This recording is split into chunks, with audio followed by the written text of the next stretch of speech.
Alright mga amigos, matapos talunin ni undisputed super bantamweight champion, the monster Naoya Inoue, ang kapwa pound for pound na si Junto Nakatani nitong Sabado ng gabi sa Tokyo Dome, Japan.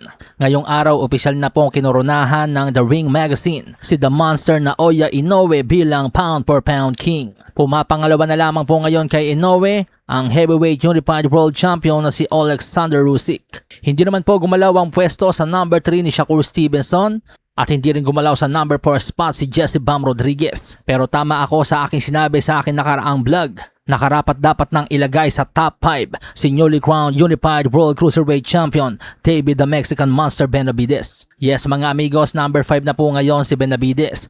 Number 6 si Dimitri Bivol, number 7 si Junto Nakatani kahit natalo siya via unanimous decision kay Inoue. Number 8 si Devin Haney, number 9 si Oscar Collazo at number 10 si Emmanuel Baquero Navarrete. So yan po mga amigos ang latest top 10 pound for pound rankings ng The Ring Magazine.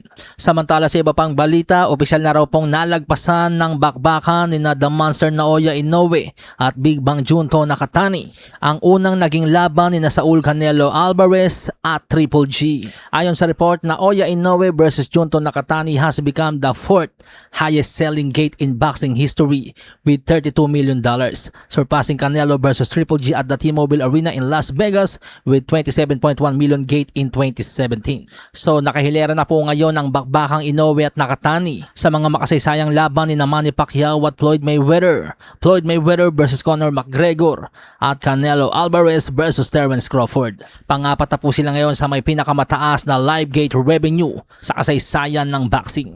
Sa kabilang banda, ayon sa report ng The Ring Magazine, plano raw pong ikasa ni kamahalang Turki Al Sheikh ang sagupaang Alexander Usyk at David Benavidez next year para sa tatlong titulong hawak-hawak ni Usyk sa heavyweight division. So ibig sabihin po mga amigos, paaakyatin ni Turki itong si Benavidez sa heavyweight. Pero duda akong papayag si Benavidez dyan dahil dati na pong sinabi ni Benavidez na target muna niya makalaban si Bivol at Beterbiev. Pero kung sobrang laki talaga ng offer ni Turki, baka mapilitan talaga si Benavidez na umakyat ng heavyweight. Parang si Usyk ngayon, pera-pera na rin. Sa edad 39 anyos, malalaking laban na po at malalaking pera ang hinahabol ni Usyk. Kaya nga hindi na siya interesadong dumipensa lang kung kani-kanino. Sa darating na May 23, meron po siyang paparating na laban kontra sa isang kickboxer na si Rico Verhoeven. At ayon nga po sa mga report, napakalaki daw po nakikitain ni Usyk dyan. Nasa 35 to 40 million dollars. Sa aking opinion, mas okay sigurong opera ni Turki itong si Benavidez na umakyat ng heavyweight kapag nawalis na ni Benavidez sina Bivol, Beterbiev at Jayo Pitaya. Sahin ang baraha, patunayan mo sa akin ha. Sino man ang mabunot na kalaban, di ka tatakbo ha.